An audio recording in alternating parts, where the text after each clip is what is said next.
You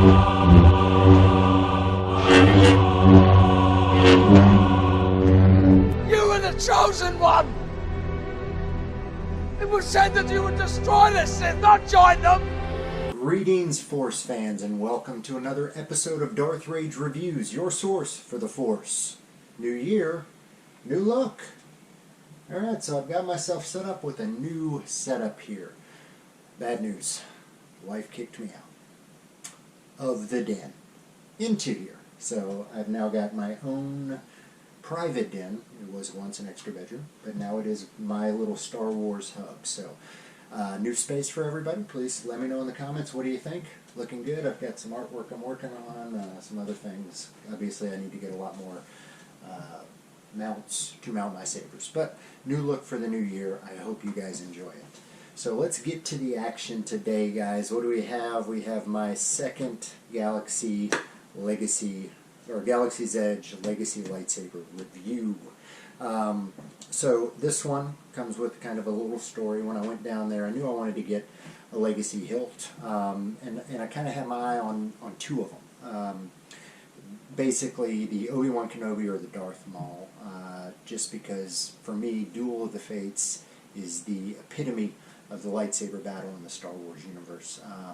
And if you look up Dave Filoni, he gives a wonderful little explanation about how that fight really affected and controlled the timeline of Star Wars as we know it. Had Qui-Gon Jinn survived the Duel of the Fates, Anakin would have ended up with a father figure as a master instead of Obi-Wan, who was really more of a brother figure. If you read Expanded Universe stuff, Qui-Gon Jinn also knew what was up with Palpatine. He was the only one that really was on to Palpatine before anybody else. So had Qui-Gon survived, there's a chance Palpatine wouldn't have risen to where he was, and it would have changed really everything, the course of everything. So, you know, I've got Qui-Gon's hilt here, and I went ahead and purchased Obi Wan Kenobi's Padawan hilt. So the Galaxy's Edge Legacy sabers, they come, it's just the hilt itself. The blade is separate, but it comes in this display box. Each one has a unique insignia here. For Obi-Wan, we've got blue. The color is always going to be the lightsaber blade color, so we've got Obi-Wan's blue with the Jedi logo. These boxes are super sweet for displaying, you know, a little black display, and it's got styrofoam in there, so it'll really fit the saber perfectly. So I had Qui-Gon's here. This is my Ultra Saber consulate. So it's an alright replica of Qui-Gon's hilt, but I wanted to just show you kind of what we had going on here. This is some of the genealogy, if you will, of a lightsaber hilt. So Qui-Gon was Obi-Wan's master. So the Padawan hilt that Obi-Wan built, you can see it takes a lot of the elements from Qui-Gon's hilt. To me, it's just, you know, that's super cool. It's also kind of cool to me, now that I think about it, that neither one of these hilts really made it out of the fight. And come to think of it, Maul's really didn't make it out of the fight either. You know, this one was never used again. This one was kicked down a shaft. You ever notice how many lightsabers we've lost down strange shafts in the Star Wars movies?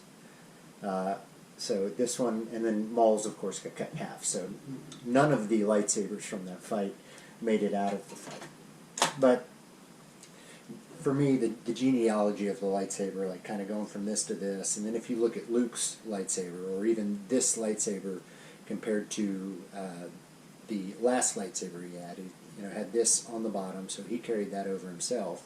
But then if you look at Luke's lightsaber, he borrows pieces from Anakin's lightsaber, which was, the first one that he had, and then elements of Obi-Wan's third saber with the thin neck. And to me, it's just kind of neat seeing the progression from Padawan or from master to apprentice, apprentice to master, the progression of lightsabers. So, let's get down to the review, guys. What do I think of this hilt? So, first impressions, it is very light. This is not a heavy hilt. And I was a little disappointed that the black is, pieces of it are plastic. So there's plastic up here, all of these, the grip pieces here are plastic, this around here is plastic. A little disappointed Whereas in the Ultra Saber's hilt, this is all machined metal. It's machined aluminum that's painted. Just a better feel, heavier hilt, more substantial in your hand. So, little disappointed with that. But, man, it's beautiful. This is just a pretty hilt. You know, I bought this really to be a display piece, you know, and look at that. You sit that on your desk, and people just want to know. People want to ask about it. People want to know what's going on with this. This is a pretty, pretty lightsaber. So, as far as aesthetics, extremely pleased. You know, it's very, very, very, very nice. And it's also comfortable in your hand. So, for electronics, for the Galaxy's Edge, so they all come with these, or they don't come with these blades. You have to purchase these blades separately, but these blades are interchangeable for all of them. So they come in 32-inch, 36-inch, and I think a 24-inch, really, really small one as well, and that's for the Ahsoka and sometimes for the Maul. So put them in. They're very, very simple, and this is one of the things I like about them. You can go from lightsaber blade in to hilt with just a twist. So you line it up, slide it in, you get that really cool sound, and then you twist it to lock it. So again, it comes with that. Twist it to lock it. To ignite this one, there's a little indentation right here on the hilt, and you turn it on. So, sounds good. You know, it's plenty loud enough. It's got a wonderful lightsaber sound to it. And if you can tell, it's not a neopixel, but the light strip is in the blade, and it ignites and comes and retracts in chunks. So there's like 4 chunks in here. So it gives it the appearance of scrolling on and scrolling off.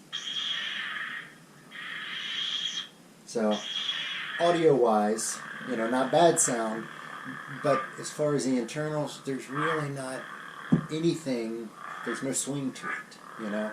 You can just twirl it around, it makes random lightsaber sounds. There is a flash on clash, but you can see it's kind of delayed.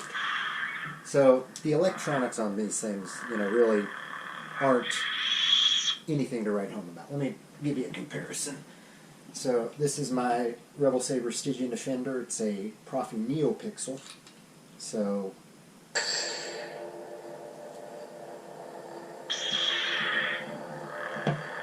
this one is much louder. You know, neither one, or this one doesn't sound bad. It's just a much deeper, better sound. But the big difference comes in this. So, you see I'm swinging this, there's no sound. Turn this off. When you swing this one,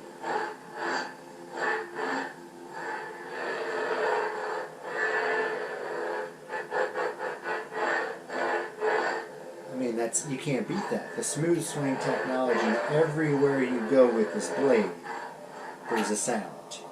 And you don't get that. And again, this one, when you retract it, down smooth. This one is a bit chunky in the turn up, you know, the turn on and turn off. It kind of goes in pieces. So, electronics, technology-wise, you know, you're not going to get what you want out of this. I mean, there are better sabers on the market for not much more. This with the blade, $200, just shy of $200. If you for $250, you can get a NeoPixel Profi version of this saber. So, you know, if you're thinking about buying it, if you don't own any other sabers, you're thinking about buying it, you know, maybe not. There are better options out there than these Disney Parks Galaxy Legacy Hilts.